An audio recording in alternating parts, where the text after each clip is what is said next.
You're listening to Off the Rails in Romancelandia with the lkerSisters, a journey through all things indie romance related. Some language may not be suitable for all ears. Frequent use of sarcasm may occur.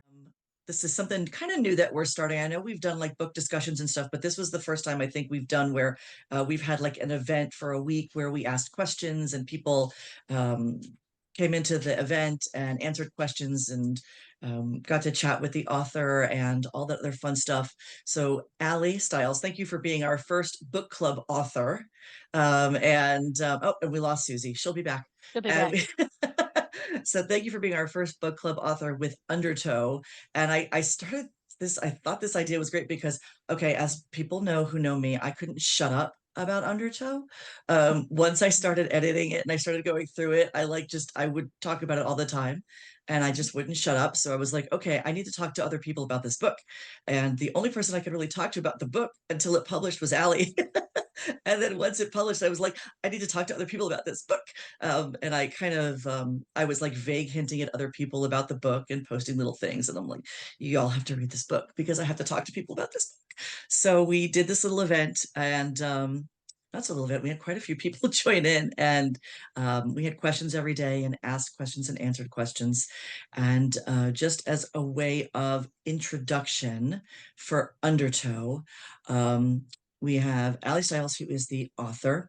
Undertow is her latest release, and it is a dark romance. It is pretty intense, and it is written from single first person present tense POV.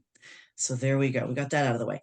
Aly, give us a little bit about you, who you are, a little bit about Undertow. We've got a bunch of questions, but just to get started on who you are, what you write, and again, thank you for being here today because this is pretty awesome. Yeah, thanks for having me. I was honored to be part of this.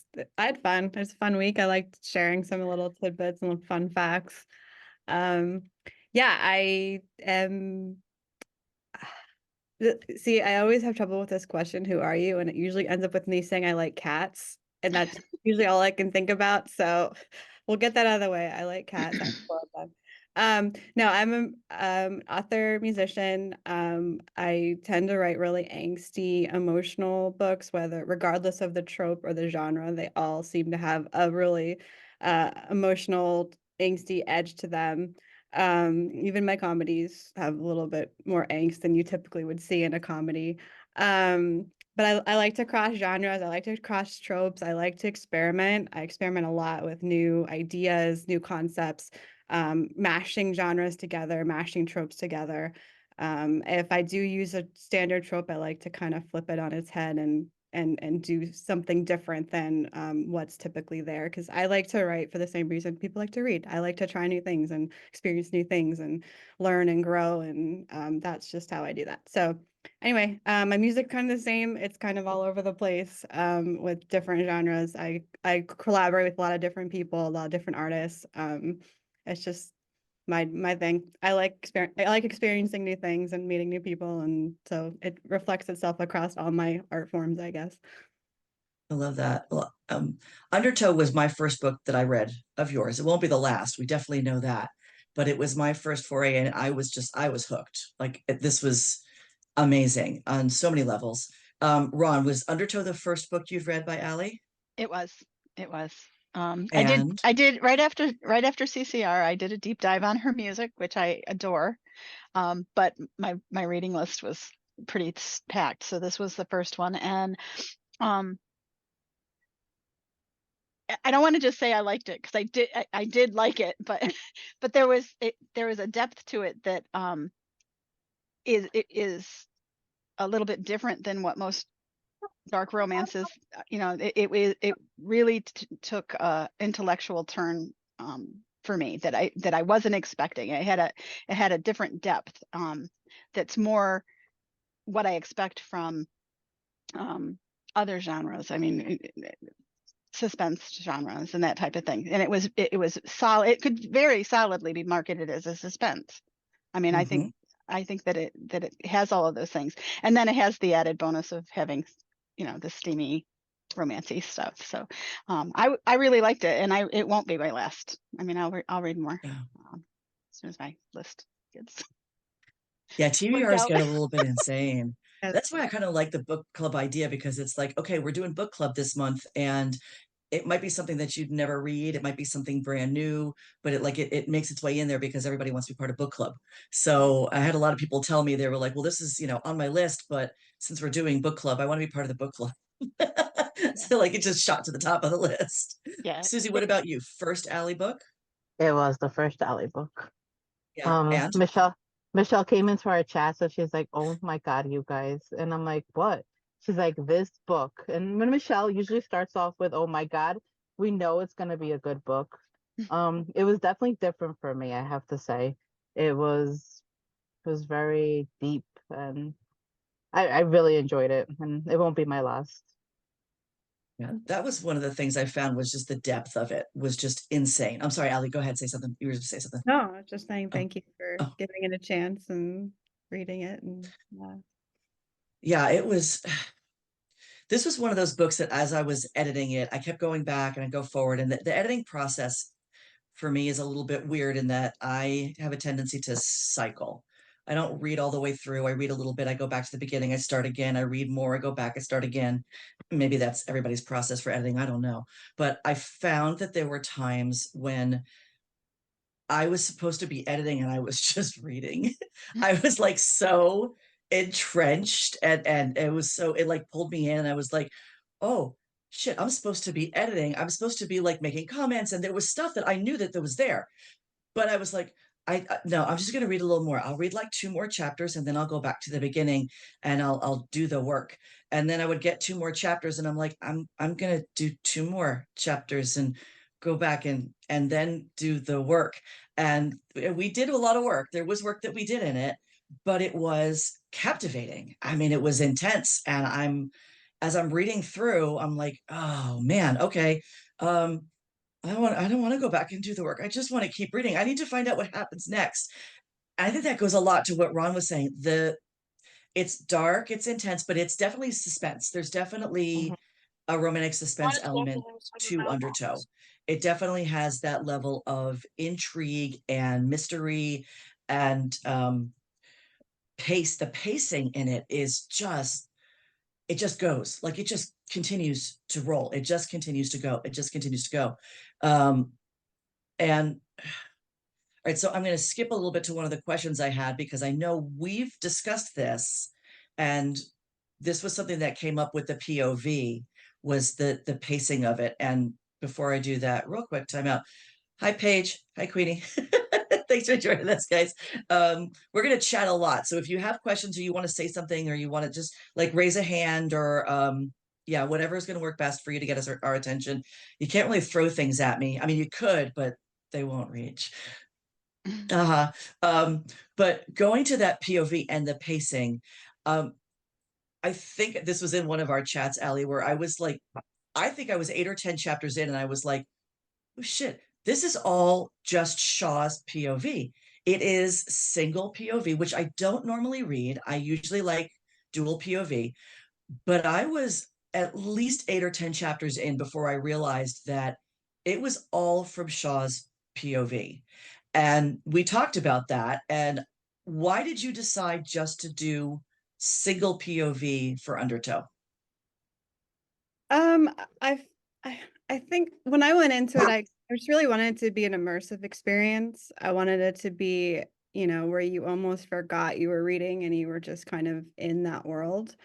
And plus with all the twists and turns and things like that, I think in order for that to work, it had to be all from one POV, because a lot of those twists don't necessarily work as well if you're in, Julia's head or someone else's head, because now you have glimpses into things that Shaw wouldn't know, which would take away from his discovery, as well as, you as the reader. So I've written a few single POV. My Hold Me series is in single POV, so I've done that before. Um, I don't usually do that. It's usually dual, but yeah, it just felt like it felt like it needed to be his story and his story alone. And everyone and everything that happened was ancillary to, who he was and what his journey was. And so it really felt like it needed to be just his perspective. So you as the reader were living and breathing his world on multiple dimensions. It worked. I said it was pretty intense. Living in his mind. Shaw's intense, and everything around him was intense. And I think it lends itself to the pacing of it, where just if you stop to see someone else's side of it, it would it would be like like a hard stop on his perspective. So I thought it lent itself really, really well to first person single POV. So anybody who's like, oh, I don't like single POV, you may want to try this one, because this puts a very different spin for me, I think, Mhm. on the single POV. Yeah, Ron. And along the whole suspense line, it really adds a noir feel to it. I mean, that as I was reading it, that was like in my head, those detective stories where, you know, you're getting the narrative from the detective's point of view. That was how this felt, was like, okay, so it played out in my head as a movie. And I mean, that's pretty typical for me, but it was that whole, I'm like, oh well, this could be a movie, because I can see this as a noir film, you know, filmed with the shadowy edges to it. Mhm. And I think that's why I feel it felt so strongly suspensey for me, was that it has that.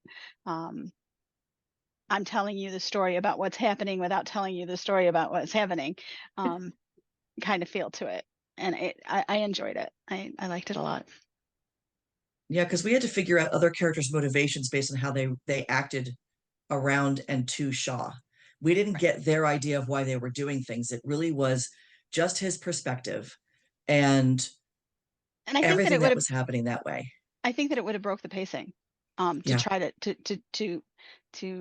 do that shift of perspective, because it was so driven.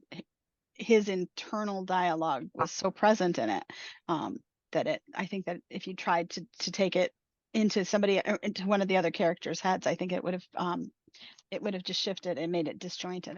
It worked really well. It was a good choice. It's also how he experiences the world, always trying to second guess, always trying to figure out who he can trust, who he can't trust. And so you got a chance to see the world the way that he would see it, which I think with then jumping into the poetry and seeing, you know, how that manifests itself. Again, that would have been difficult to do if I was constantly going to other characters that were not tied to his artistic side and all of his different dimensions that he had. So I'm gonna rephrase one of the questions that we that I don't I know think whether you're they're about to do exactly what I was going to do. Go for it. so which came first, the poetry of the story? This technically the story, the idea for the story, but I didn't start writing until the poetry aspect was in place. So when I first had the idea, it started out with I always loved the story of the Hatfield and McCoys. And I wanted to do something like that.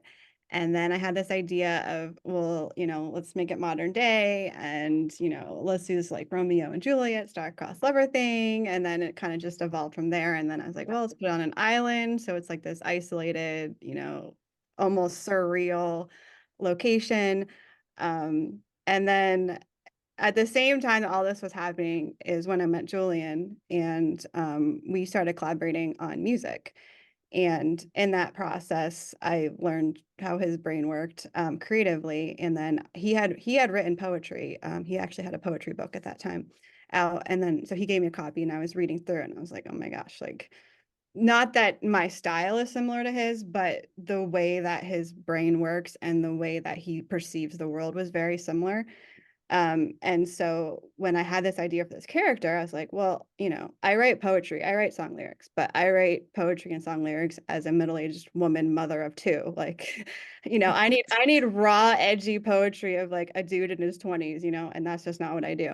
So that's what he does. So I was like, hey, I have this idea, you know, and then at the time we were like, well, let's go all out. Let's like make it a whole experience. Let's do a song and we'll do a music video and we'll just do this whole 3D immersion into this story. And so that's kind of how that evolved. So yeah, so from the beginning, once I started writing it, I knew I was going to be utilizing his poetry. It was not easy. It was a rocky collaboration, not because we had any personal issues with each other, but it just, we both had personal, unrelated issues coming up. And there were times when I was like, well, I'm gonna have to write this book without him. And then there's times where like, well, I'm not gonna write this book at all. And so it was kind of like, and then, you know, we kind of rallied at the end and I was like, no, we're doing this. So but yeah, I was really happy with how it came out and how it all merged together. And I was really blown away by how well his poetry fit in with the story and with the character, even without much coaching. I don't know if you read my comment, but he never read the book. He still has not read the book. So I'm actually giving him a copy. I would have given it to him yesterday, but it was his wedding, and I felt like that was not appropriate time to be doing that. So I will give him a copy in the next couple of weeks, next time I see him. But he just, yeah, some of the poetry he had written up for other things, and some of it, you know, I would give him a really basic prompt, and then so anything that was signed JD was him, and then anything within the prose was me. So that's kind of how I distinguished the two. So it'd be easy for people if you wanted to know what was his work, what versus what was my work, anything, that's how it would be distinguished. It flows so well. I mean, just to Yeah. know that he hasn't read the book, he doesn't know the characters, like he's not enmeshed in it, and how well everything fit. That's just wow. Okay. I'm that's He's insane. incredibly, I mean, he knew basic, it's not like he didn't know anything. I mean, he knew what this basic story was, and we would joke about it and stuff like that. But yeah, he didn't read it. But he's just incredibly talented. Like, and Yeah. I knew that from writing songs with him. I could tell him I want to write a song about this, and he wrote all the lyrics and he just throw out this. I'm like, okay, that's it, you know. Moving on. So I knew I had a suspicion that it would work. And so I was just, but I still didn't know like if it would manifest itself well, or if people would get it, like if it would be like, oh man, there's another poetry and just be like skipping all that stuff. So I'm just happy that, you know, I was really happy with how it came out and how it all fit together. I looked forward to those poetries Yeah. in the book. Yeah. Every But time I would get to one of them, I was wow, like, "Ooh," it was like a little nugget, you know, like a little, like, oh, there's another one, there's another one. And I get all excited, and then I'd sit there and read it, and then I'd have to stop and take a breath. but Yes. that's one of the things, and that's true of if you go listen to his music, that's just, he has this way of, I don't know how, like his brain just interprets things, and the imagery that he uses and the language structure and stuff like that, it always just blew me away. And which is what I love and what I like to do on the prose side of things. So Mhm. it's like, well, this could work, you know, or just, you know. So yeah, it was just really fun to create. So then through that, Shaw evolved into this poet. So when I first started this book, that was not really part of it. I knew I wanted a fish out of water story. So I knew whoever this character was, he was not going to be comfortable in the environment that he was in.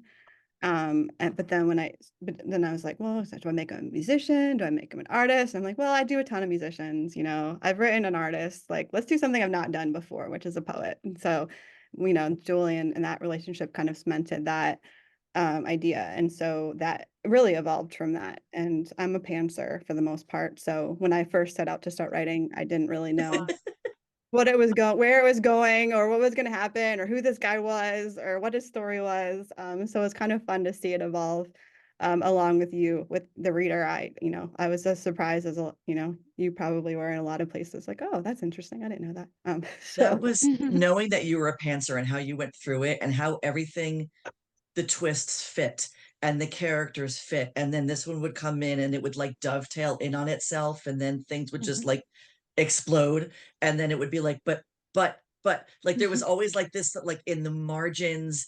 And then all of a sudden it would come in really close. And I was like, holy crap. Like I can't imagine pantsing something like that because there were so many lines, you know. And I think there were times when I would leave little margin notes that said, okay, does this relate to, or how does this go with, and then Aly would come in and write, just wait.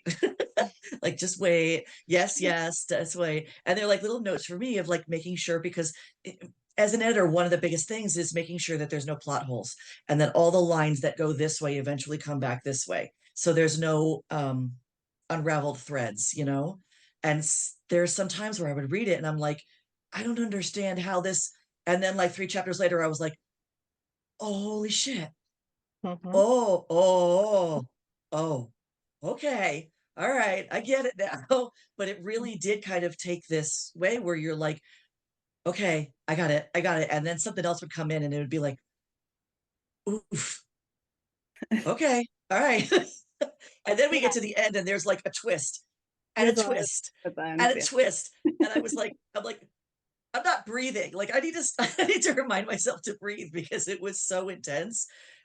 That's just insane. Well, I I'm wanted looking to put for, yeah, layers. Like I wanted yeah. to put Oh layers God, so yes. that, you know, the first time you read it, you'd be like, oh, this is the story. But then if you read it again, this time through, now that you know those twists and those story, you're gonna pick up on other stuff that you probably didn't pick up on the first time through because Yes. you didn't know at that time. Like there's little things, comments that he makes and little things that he says early on that were innocuous if you don't know the story. But now that you know the story, like, oh, that's why he said that. So I like to do that in a lot of my books, but this one in particular, I had fun with doing that with. The only thing I knew for sure, like the main twist I knew from the beginning was that he was the RLC prince or whatever. Well, That actually, I was didn't even know insane. that. I knew that when I went into the story, I was like, I want him to be the like just someone that no one expects. Like I didn't know exactly Mhm. what that was, who that was going to be yet. And then by the end, I knew who obviously knew the story, but um every time even though I'm a pantser, once I know the story, I do a ton of editing and I'll go back and edit until even before, you know, Michelle saw it, just to make sure that all the pieces fit together and that, you know, then it's always a question of like, okay, well, how do I put in enough clues that, you know, the reader says, oh, okay, and doesn't feel like I, you know, deceived them, but Mhm. then not too many that it gives away, you know, all of the secrets too early. But then you want to give some away, you know, a little bit so that, Mhm. you know, you can kind of keep an interest. So that was always a fun game of like, well, what's enough but not too much to give Mhm. away. But there's some stuff he says like, I think at one point he's like, I was born for this or something like that, which Uh-huh. is just a, you know, everyone says that, but in his case, he meant that literally. Yes. Stuff like that. So those types of things are like in there that you would see if you went back and reread it. And I've reread it a couple times because, like I said, it's like I edited and then I reread and then we did proofing and then I read it again and I will read it again. Because that is one of the things I absolutely love about this is the layers, the multiple layers where you can read it from one perspective when you're first getting into it. And then when you go back and you see other things and you're like, oh, oh, that's what he meant. Oh, that's why that happened.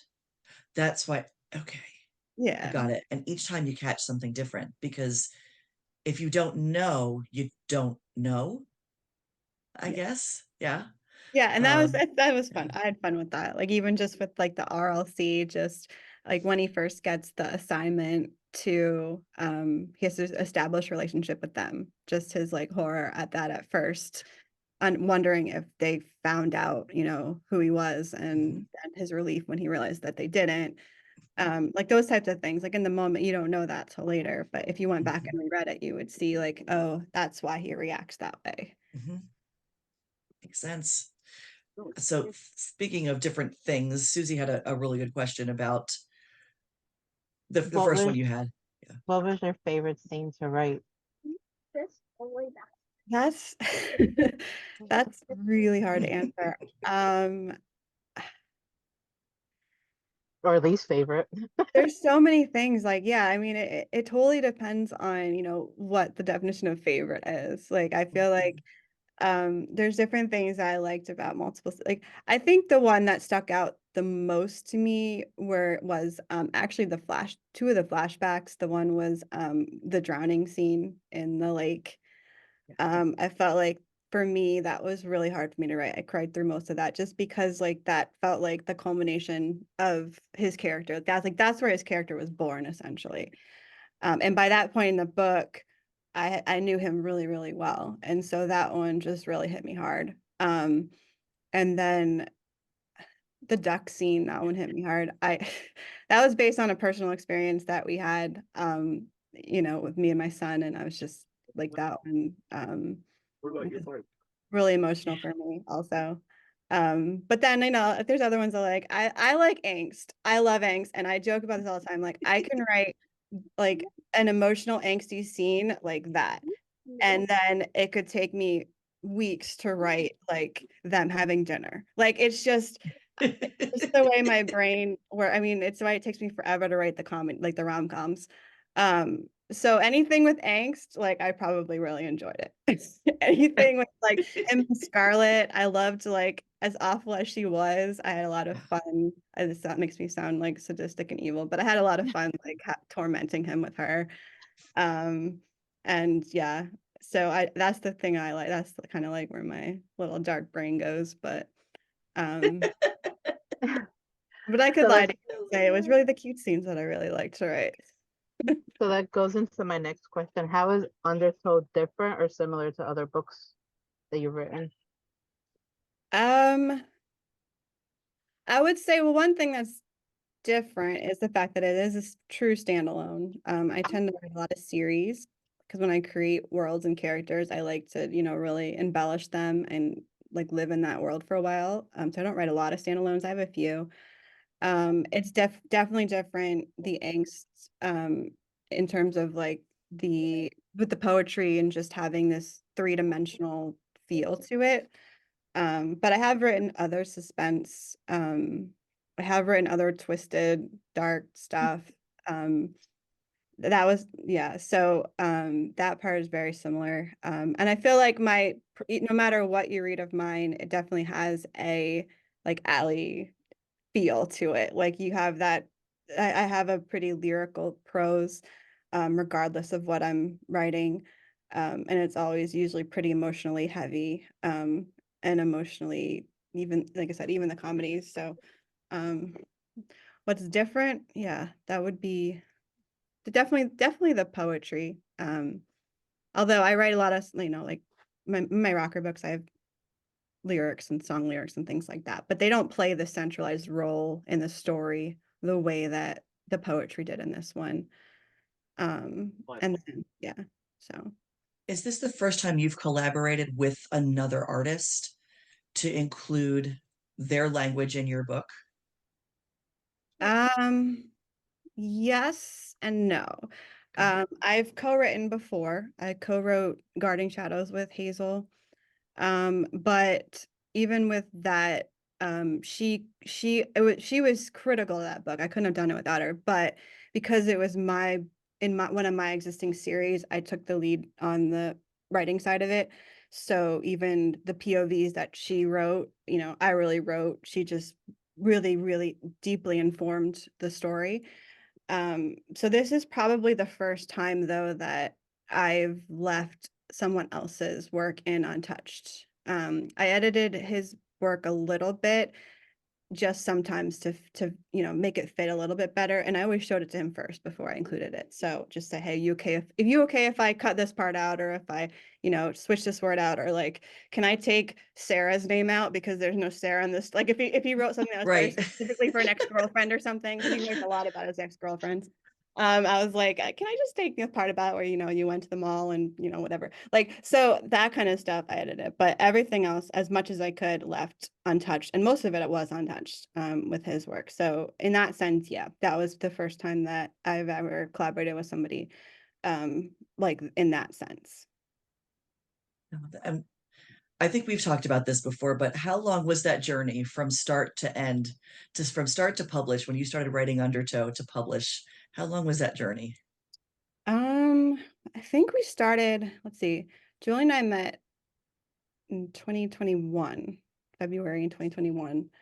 And it was shortly after we met. So I think it was like that summer.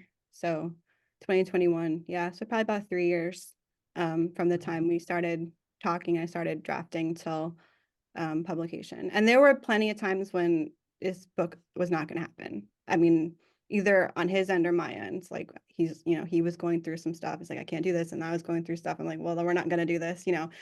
Um, and so, but it just kept, you know, like I just couldn't put it down.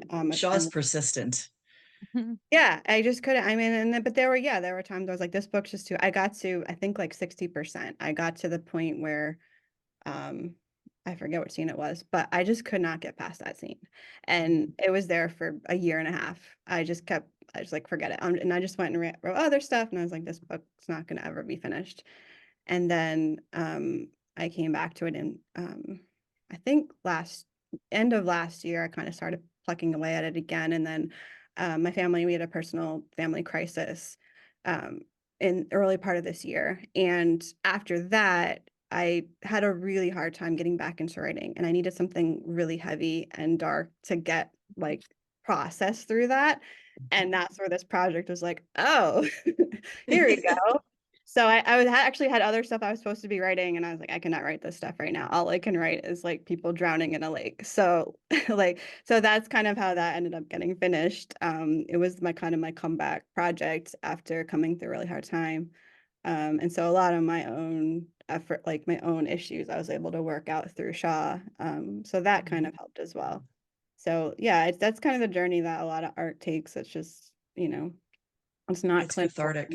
It is. It's not clinical for me. It's very, very, very personal. Yeah.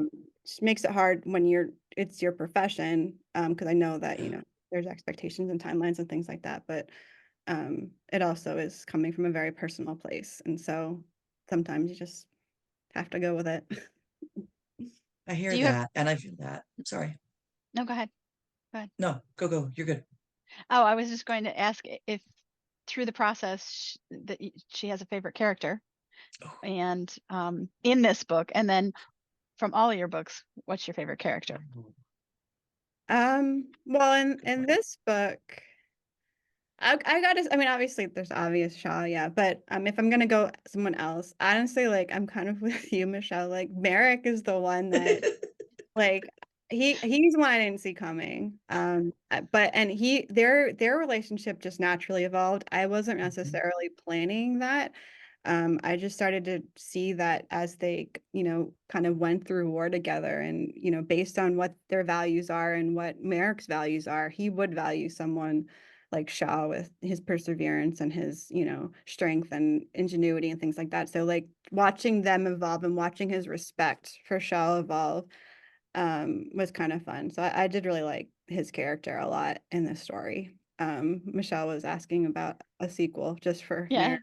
And if I was going to write one, that would be his story, because that's the only one that I would want to spend a whole book with. I kept asking, I'm like, and I was being such a pain in the ass about it too. It's like, I kept okay, so thinking, Merrick, yeah, Merrick. I'm like, I felt the same way. I'm like, ooh, are we gonna get like his real story? Yeah, Merrick's it's got interesting. backstory. After she brought up, I like thought about a lot of it. I was like, "Ooh, what is his story?" Like, I would be really interested to know his story too. I don't know if I would write it, because I really promised people this was a standalone, and so for Yes. me to then go back and break that promise and be like, "Just kidding," I You, just I don't think you need to necessarily make it a series. You could do the same standalone story style Mm, for Merrick, it's and true. tell his story, and not even have to tell all of Shaw, and yeah. revisit Shaw's. You could tell Merrick's story and how he ended up where he was.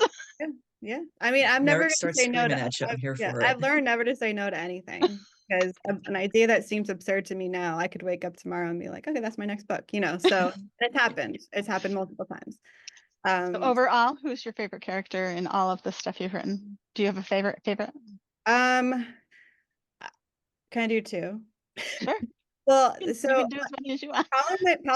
that's a really hard one, but probably my favorite is Camden from Camden Walker. Um, and only because he just had a special place in my heart. He lodged hard in my heart. And I write a lot of angsty characters, a lot of troubled, tortured artists, a lot. To the point it's just my brand. But the interesting thing about his character was he, on the surface and on paper, should have been so damaged based on his past, and he wasn't. And he was actually the opposite, and was he had this like beauty and innocence to him that um just like impacted everyone else around him. And it was just such an interesting juxtaposition and interesting character to write. Someone who should be my typical Shaw, dark tortured soul, and he just wasn't. And you just like really just wanted to hug him and take him home and cuddle him, and I had a pillow made because I needed to do that. But anyway, so we won't talk about that. But yeah, so probably Camden. He was an artist that he's in my Wreck Me series. Book 2 of my Wreck Me series. Those are all standalones within the series, interconnected standalones. And then oh, weirdly enough, completely unrelated, but I released Camden Walker on the same time I met Julian. And at the time, I didn't really know him that well. He was through a mutual friend that we had. And my mutual friend was my videographer we'd worked on various projects together. And so I was like, oh, let's do this trailer for this book I'm releasing called Camden Walker. And I was like, I need a guy who's like mid-20s, lots of tattoos that can star in this video. Do you know anyone? And we're like, oh, how about Julian? And he's like, oh, I didn't even know him at the time. So I was like, yeah, sure. Can you ask him? And he's like, yeah, sure. So anyway, Julian's actually the one in the Camden Walker video also. That's actually technically our first project together. It was him agreeing to do that video for me. And then after that is when we started like found out he was a musician also. And that's when we started talking about, collaborating on music, which led to everything else. And now, which led to me going to his wedding yesterday. But That's anyway, so cool.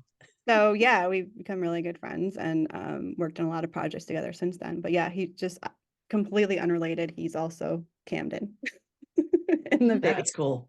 So See the thing, the threads it was intertwine, very, very everything interesting. weaves together. I love that. And who was your second character? Oh Oh, yeah, you said you Jesse. had two. Jesse from Limelight. Limelight's my baby. Oh, Limelight was my first, like, oh my gosh, like I don't know where this book came from, book. And still probably one of my favorites. He's a tortured rock star.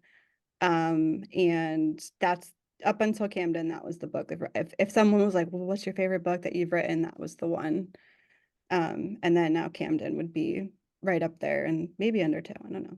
Undertow is a tough pill. That one's a tough one to like yeah. recommend to people because it's kind of like, well, I mean, it's so different. It's hard to, when people are looking, especially at like signings and stuff, people are like, well, what do you like to read? And they're like giving you their list of tropes, and you're just like, well, I mean, none of my books really fit super well into tropes, like, so it's kind of hard to do that. But yeah, so definitely Jesse. He has very similar.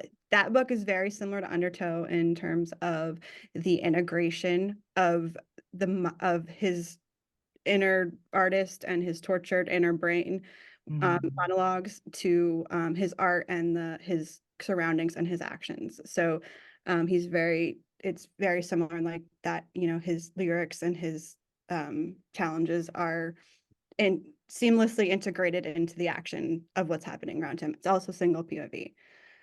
But very different in terms of vibe and story. It's not a suspense. It's a rock star romance. So Yeah, you do write a lot of different subgenres. I mean, looking at your backlist and I've been in your reader group, and I've talked to other people who were like, I've read this and I love this, and this is so different from that. And it's a kind of a little bit of everything because you write rom-coms also. yes. So so you just got so rock stars, rom-coms, tortured artists, a little bit of everything for everybody. I think what drew me to Undertow and why I loved it so much is because it is so different. When you read a lot of any genre, whether you read a lot of horror, you read a lot of sci-fi, you read a lot of fantasy, a lot of times things do tend to blend because there are similarities from book to book to book. And as a reader, I like knowing that there's a formula for certain things. Rom-coms are going to this, and that's going to do that, and romantic suspense is going to have this and everything. And Undertow was such a shift. I've said this before about different novels people have written, but if I ever went back into teaching, this is a book I would teach. Like Undertow is a book that I would pull and say, I'm teaching this novel because it has all the layers, and it had the language in and of itself is gorgeous. I've said this about Amanda Johnson, Johnson's Let There Be Light. I've said this about LJ Evans books before. You know, there are there are books that you come to that they have a different level of language in them. The writing is very different, and it's very poetic. It's very fluid. It's there's a word. The words are not fluffing today. Apparently, elevated is not the word I'm looking for, but it's a different. It'll come to me eventually. I can't think of the word. But it is the type of book where I would say this is a book I could teach, because it is something that, like I said, you could see something different in it every time you read it. It's got different levels and layers. The threads are kind of going everywhere, and then they all come together. Um, the flow and the pacing is fantastic, but it is not the norm of what, when a romance reader is looking for a book, it's not the normal book that they would pick up or what they would expect from it, because it doesn't follow um the there's another word that's just like gone, um the format. And that's okay, you know, it doesn't follow the format. But all right, Ron, you've read it. Susie, you've read it. I've read it. How do you describe to, like I said, somebody's coming up to your table at an event and it's like, you know, what do you like to read? What keywords get you to Undertow? What's the language? What's the oof that gets you to Undertow? Because I know what gets me there, but I'm weird. So what's the language that gets you there? I don't know. I think that it's a dark romantic mafia suspense. I mean, word puzzle. You know? Yes. It's it's definitely a dark romance. There's no doubt about that. It's romantic suspense. There's a mafia cartel-y kind of thread throughout it, and it's all of those things, and it's really not specifically any of those things. I mean, it's kind of in a class of its own, and that's not a bad thing. That's not. I think that you could. I have recommended it to all of my dark romance friends. I've also recommended it to romantic suspense fans. And the romance in it isn't so in your face that even if you're just a suspense reader, Yeah. because I came to romance from a twisted path, and this is a book that I would have read when I was reading reading suspense novels, suspense thrillers, and I would have read this, and it would have been right up my alley. And it's a dark romance, and it's right up that alley. So it has a really broad marketability that not all dark romances have. Some of them are just, you know, that you're getting a romance and it's dark. Yes. This you're getting a solid story that's suspenseful and has thriller elements to it, that also is a really solid romance, has really solid romantic elements, but it doesn't overpower it. And I think that helps it not be pigeonholed as a romance, because sometimes when Yeah. you're writing suspense work, adding that romance word to it kills your market, because people who want to read suspense thrillers are not open to the romantic side of things. This is solid in that arena. I mean, I wouldn't have any problem recommending it to even my guy friends who absolutely would not read romance, Yeah. because it's solid there. But it's also solid in the romance arena, so I can recommend it to those readers. So it's kind of cool to have something that has that broad backbone, you know, that strong a backbone. Yes, it's almost like a passionate interaction, a relationship between them. You know, Mhm. there's not a lot of explicit on the page sex scenes that you get with a lot of romance and romantic suspense, but the intensity of their relationship between Shaw Mhm. and Julia, the passion between the two of them, I think that's Megan what's highlighted more. Yeah. Beaumont, her Sabrina Vaughn series, that this could be marketed side by side with that with no problem at all. Yes. And she does not market that as a romance, although it has a strong romantic element.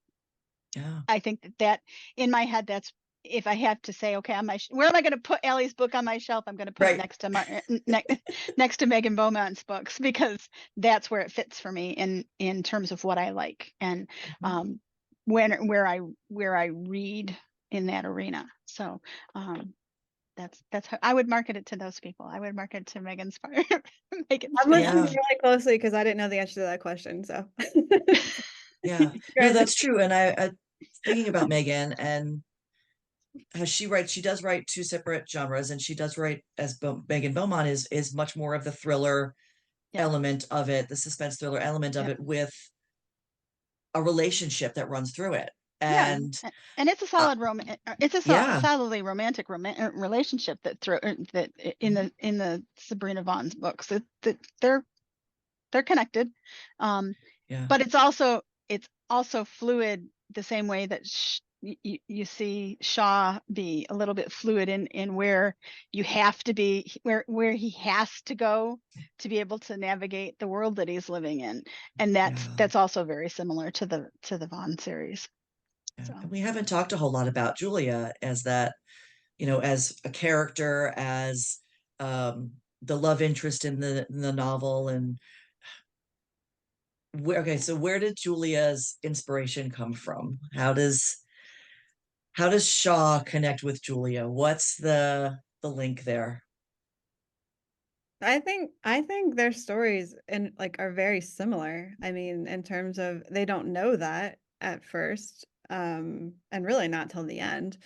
But I think they're both coming from a very similar place and have been so isolated in that place for so long that when they intersect, they just inherently recognize that in each other. yeah. Even though on the surface they don't know anything about each other and they're both lying to each other, they both sense something in the other, and that's where that connection kind of comes from. And that follows the whole Romeo and Juliet element that you spoke about earlier, is that they are in that world, they are peers without knowing that they're peers, which Yeah. is kind of cool. Yeah. um, Yeah, I love Julia. I love that she is trying to be her own person in a world where she's expected to be something completely different, where she's the journals and there's something, naive's not the word I'm looking for, vulnerable about her and innocent that she somehow maintains while she has to put on this persona of being in charge and the heir apparent and the next one to step up, but at the same time allowing herself um, to be seen for who she is by only the one person who can really understand who she is, mhm. and nobody else sees that. I love that, and I love there are scenes where you have her go back and forth where she puts on that tough front, and then in the next scene she's pulled back and she's open and she's vulnerable. And I know there was one scene we talked about doing this or doing that, and finally I was like, no, just leave it how it is, because without giving too much away, um it's on the porch, right? Yeah, towards the end. And it was just like there were things she didn't need to know, Yeah. and I that let her keep some of that innocence and that vulnerability at the same time while Shaw was dealing with everything. And then, of course, that scene leads to one of my favorite scenes, which is just hilarious. So there's even humor in it, which is great. And I love how you put some humor into the Tyler. dark romance with those two, the two characters, the brother and the cousin, who just become like these just boobs. I mean, they're just, I don't even know how to describe them, but there's that one scene going down the road, and I know we talked about it. And I was like, I'm laughing. I'm reading it, I'm editing it, and I'm laughing because I'm like, Jesus Christ, he's gonna shoot himself in the face. And Shaw's gonna just laugh because it was just such the perfect setup. But being able to bring that level of humor into it, because she's okay. Julia, I know she has like that scar moment where she's just like, I'm surrounded by idiots. There's just no other way to explain her life sometimes. And Shaw, I think, has that feeling sometimes too, where he's just like, oh shit, how is this my life? And how are these the people who I'm surrounded by? And why are they still alive? So I love that you could bring in some of that humor, because you do have this, it's very dark and it's very intense, and then all of a sudden I'm like laughing out loud and leaving little margin notes going, well shit, I was not expecting that, and now my screen is covered in tea. um so okay, I'm gonna ask, but where does the humor come from? How does that build into it? I don't know.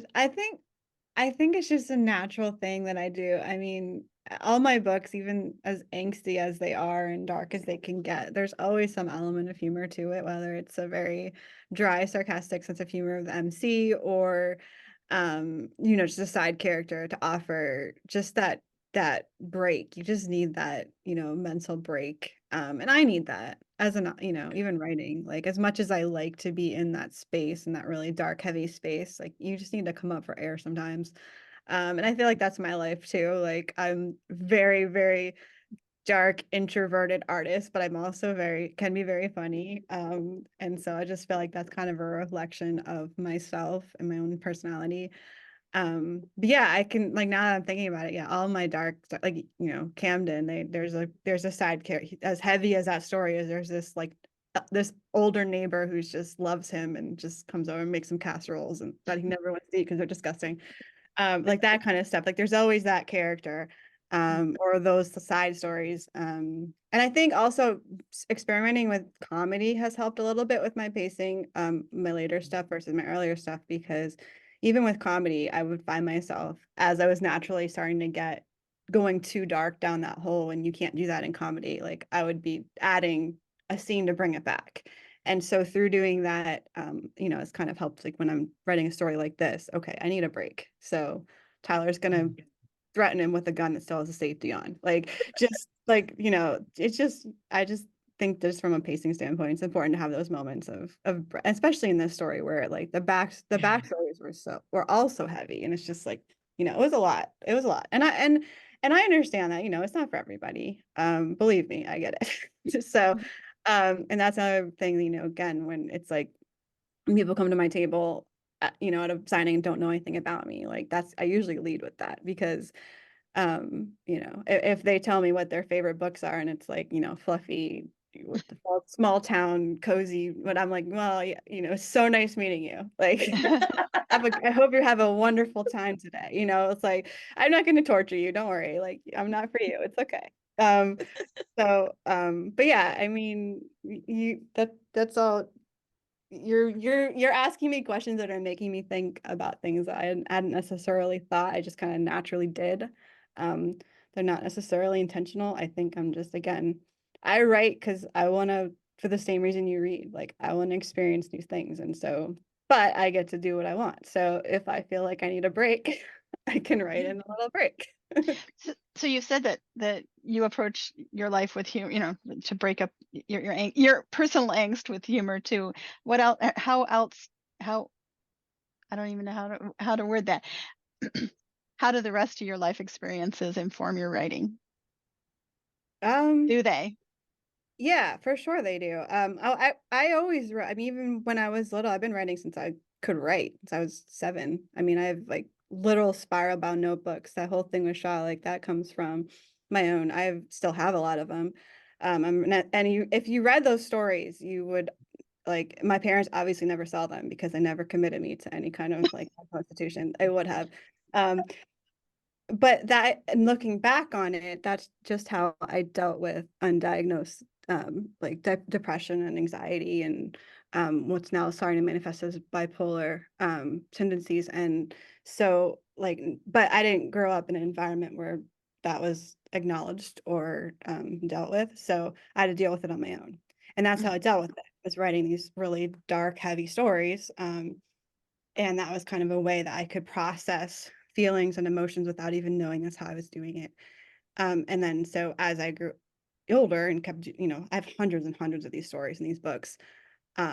then I just started, obviously I've gotten better at filtering and like crafting them into an experience that someone else can Right. also experience. But I think in that sense, all of them come from a very real standpoint because the writing still comes from that same place. Mhm, Mhm. mhm. And then on top of that, I just naturally integrate experiences that I've had, specific experiences. Sometimes I've done a lot of things. I've, played on a lot of stages. I've written a lot of music. I've worked in the commercial sector and, run businesses, still run businesses, do fine. Like I have a lot of experiences. And I just find them working their way into the story in various ways, and obviously putting twists on them and making them fit into whatever the story is and the character. But I would say like almost any book I write, I could point to very specific things in there and be like, oh yeah, that's based off this experience, or that's from my own spiral, 2 weeks Mhm. ago, or Yeah. like that's just it's a blessing and a curse. It's a blessing because I think when it comes out, it feels kind of natural and and organic, and Mhm. but it's also a curse in that like I can't channel it. So Mhm. I know a lot of authors can sit down and be like, okay, well, I'm writing from 8 to 5 today. I'm going to write 10,000 words, and it's going to be about a cowboy who meets whatever. Like I can't do that, and it's not to say it's positive or negative. I just can't. Mhm. So I have to adapt to what my brain will do, which makes it hard from the from a business side of things and like a marketing side Sure. of things and like that side of things. But because my writing was always just a very personal journey, um, it just still is.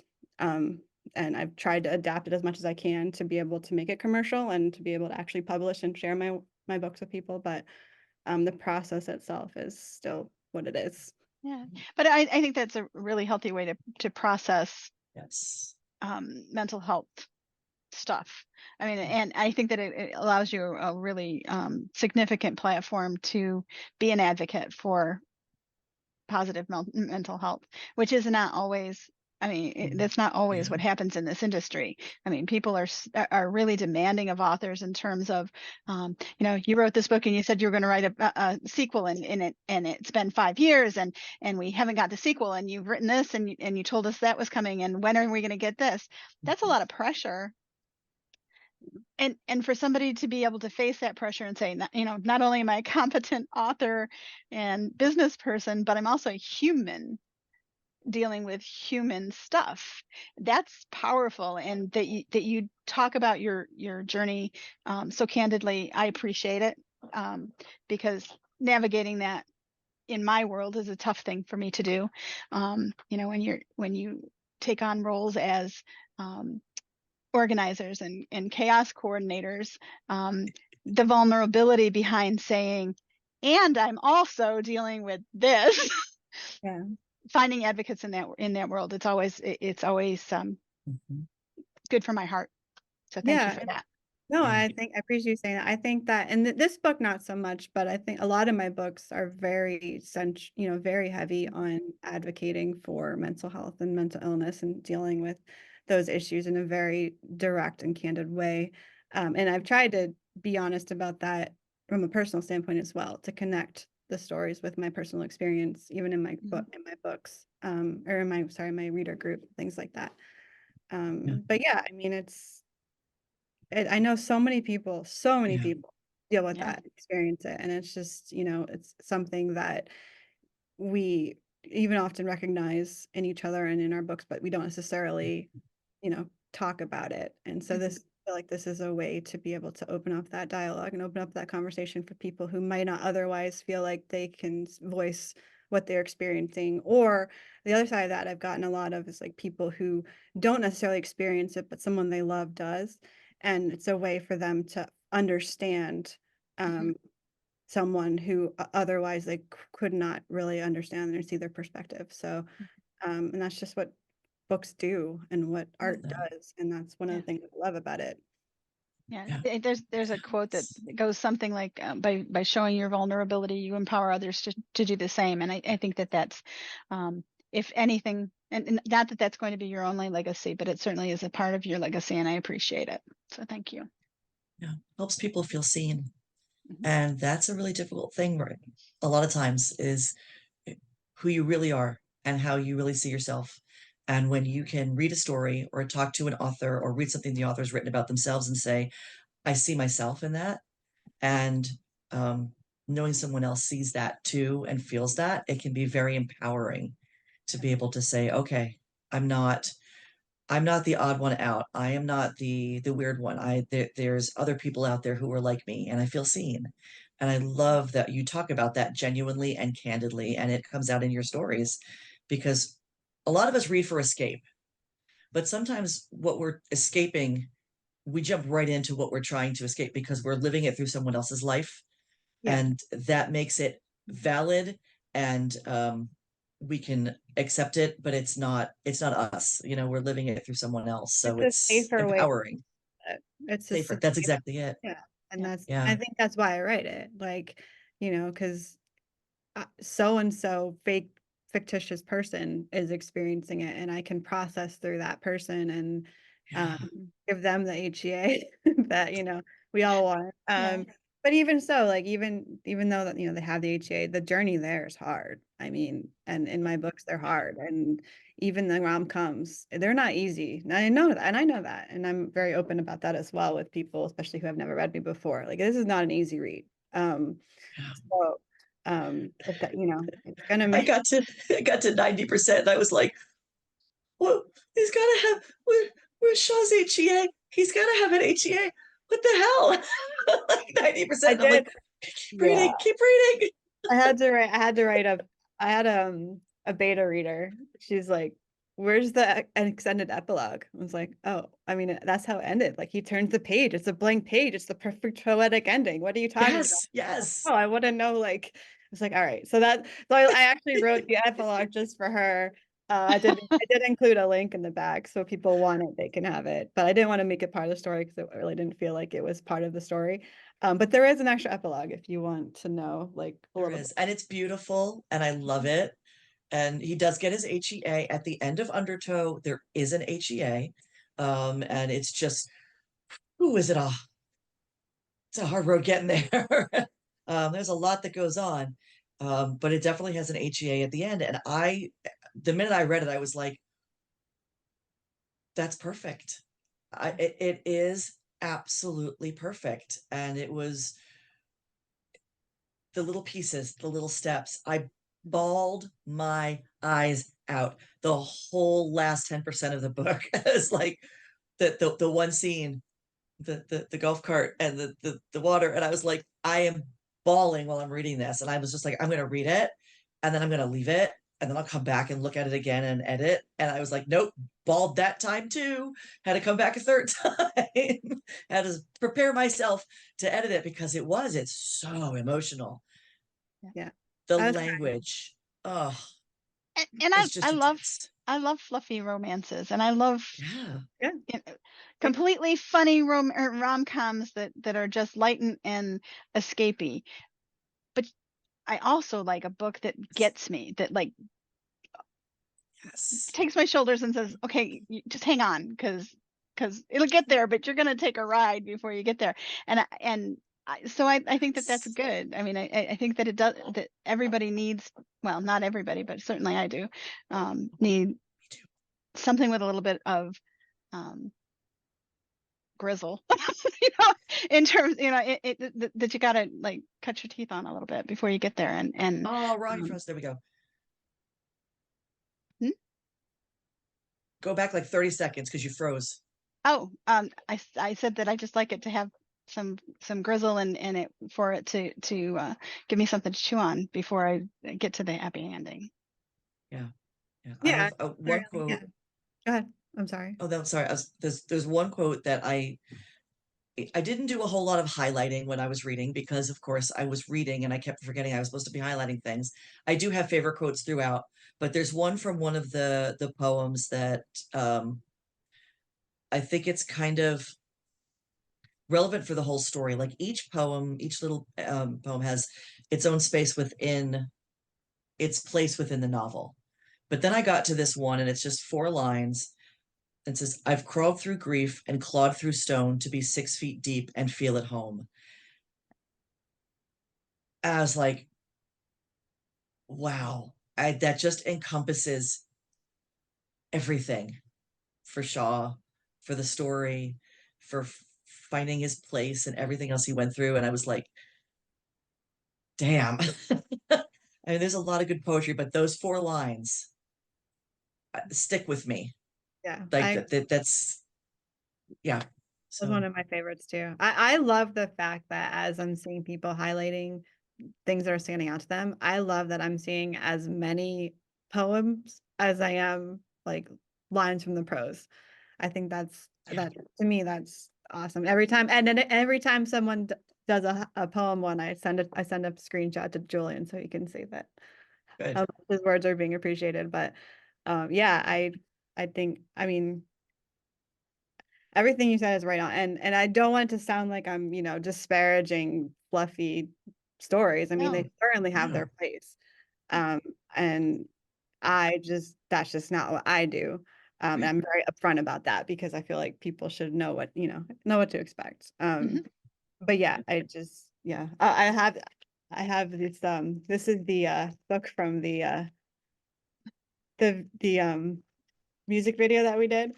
We had so Mhm. much fun like making. Wow. We literally like burned it. I washed it in water and I put like I hand wrote stuff in there. Like all that stuff is real. And we had so much fun. Like I had to make the thing like the that Julian wears with like the with my hot glue gun. My husband kept walking. He's like, "What are you doing?" Because like I'm supposed to be writing, and I have like a burlap sack and fake blood and broken glass and like a hot glue gun. He's like, Arts and crafts. "It Hey, is." That's what he called it. He's like, "Oh, you're doing arts and crafts again?" I'm like, "Yeah, doing arts and craft day." I Um. love that so much. Anyway, I had to show you because it was sitting right here. But anyway, So I know we're running up. It's 5 after. It's 10 after 5. Wow. Shannon and Paige, did you guys have any questions that you wanted to ask Aly as far as the book or about her or her writing or anything? Susie, that's other questions. I know we had some in there already, but quotes or anything. I know there's a lot still going on in the event. There was another question that was posted this morning about the twists. So if you're, I don't know if it'll allow me to extend the event. I'm going to try to see if it'll let me extend it out past today so other people can jump in and read some of the things. I haven't worked with events in Facebook in a while, so this has been a little bit more of like a little bit of an experiment in that too. And Julie will do her magic on this, and we'll have it up as a podcast so people can go back and watch it and read it. And I'm trying to think if there was anything else in my notes. Aly, anything else you wanted to talk about, chat about? I wanted to give away a copy as Ooh, well that we wanted to do. a Um, paperback. yeah. Do you want to? Oh, Shannon's got her hand up. All right, Shannon, unmute. Floor is yours, honey. Yeah, I was just gonna unmute and say really quick, like back to when you guys were talking about like the book itself. Like to me, I felt like it was like I think I called it at one point an immersive reader experience because it's so different. It brought me back to like you guys remember like if you back in the day, you go through the library before you even know what you wanted to read. You would just pull things off the shelf and try things out. This brought me back to that feeling because Mhm. it's so many different things. It's not just one thing. So to me, it's like a book if you know that you like maybe you need to remember that feeling, what it felt like when you didn't really know what you wanted to read. You don't really know what you want, but it just brings you all these things. Oh, I love that. Appreciate that. That's so accurate too. Thank you. I love that. Um, Yeah, that I mean yeah. I mean, and that was really the goal, when we set out was let's have an experience. I don't want it just to be a book. I want it to be an experience. I want when you finish, you're just like, what happened, and what was that? And I feel like I know Shaw, like I lived his story on multiple levels. That's kind of what we were going for. So hearing that means a lot. Thank you. definitely was immersive. It definitely pulls you in. It's definitely an experience. Um, Susie, did you have anything else? Cool. So I know you wanted to give a paperback away, which is awesome. So I guess my question, and Julie can do her magic and edit all this other stuff so we can discuss and then she can pull. Did you want to do that within the book club event? And from people who participated, you can pull names from that. How did you want to do that? It's totally up to you. Yeah, I'll do that. I'll post the winner in there based on, everyone who's here today, and maybe I'll just send you a message. I don't know. I can talk to you Okay, about the best way to do that, to message the winner. perfect. I appreciate all of you who've come on and taken the time to talk to me, and just who took this journey with me. I just thank you so much. It means so much to me, and I think Michelle knows how many times I've thanked her for all the support, and all of you. I mean, just thank you. Thank, thank you. Thank Thank you. you I'm gonna for stop. I don't want to cry. Like, I don't want to. I've there's been so much crying over this book. A few more tears is okay. I appreciate you trusting me with your words, with Shaw's words, and I appreciate you coming on with us and chatting with us about the book and giving us the background and the history and being um, open with your journey through writing, through the book itself, through your career. We haven't done a podcast in a while, and I was like, this is perfect. This is Yep. the perfect book to jump back in, and because it just hit me so hard. And they know that the Susie and Ron and Julie know, and Paige, Paige, every time Paige and I have gone somewhere. So Paige and I've been going to a bunch of different signings, and I'm she drives and I'm passenger potato, and I like just keep hitting her with stuff about everything I'm reading and editing, and so Paige has heard it all. I'd get in the car and I'm like, oh my god, this But I part I read. forget it immediately because if she has to share something, she gets it out, and then once the car ride ends, I forget it all until we get into another car ride, and I go, okay, so what happened? What's the next thing? Okay, I forget again. We're in, I we're I know encapsulated in the Jeep, and nothing. that's right. What happens in the Jeep That's right. stays in the Jeep. Right. Sorry, I'm the same way. But Well, it I was, really yeah. appreciate. I just want to say, like, I have to admit, and Michelle knows, I struggled with this one a little bit, but I appreciate hearing the way that you're talking about it.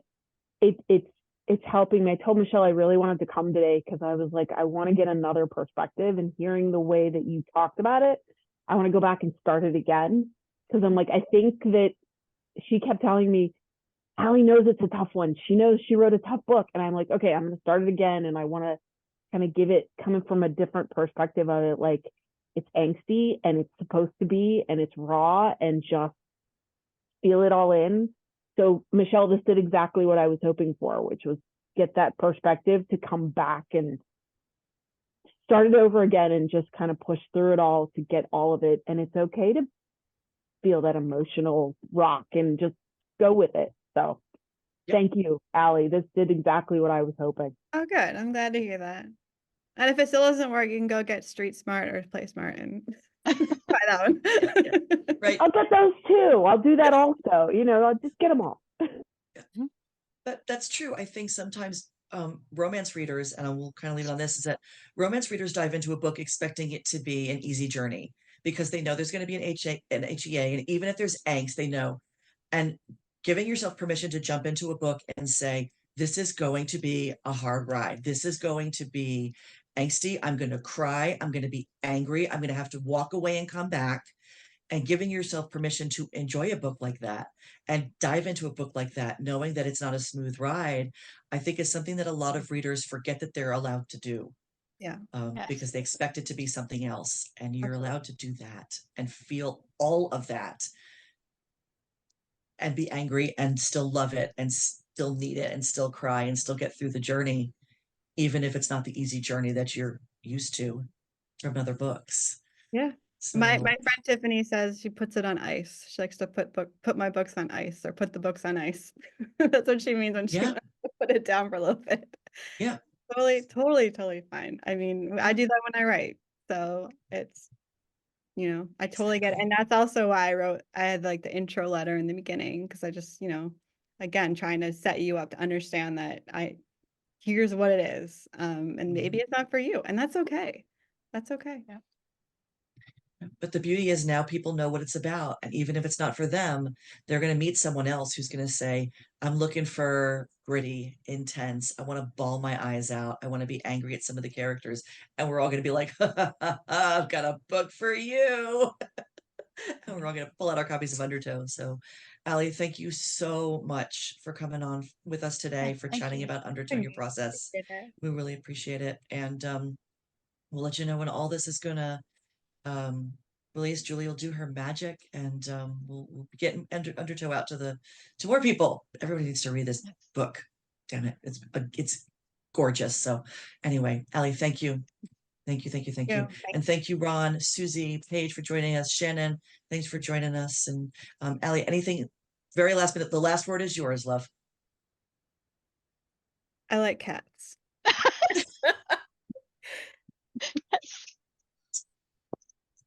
I love that.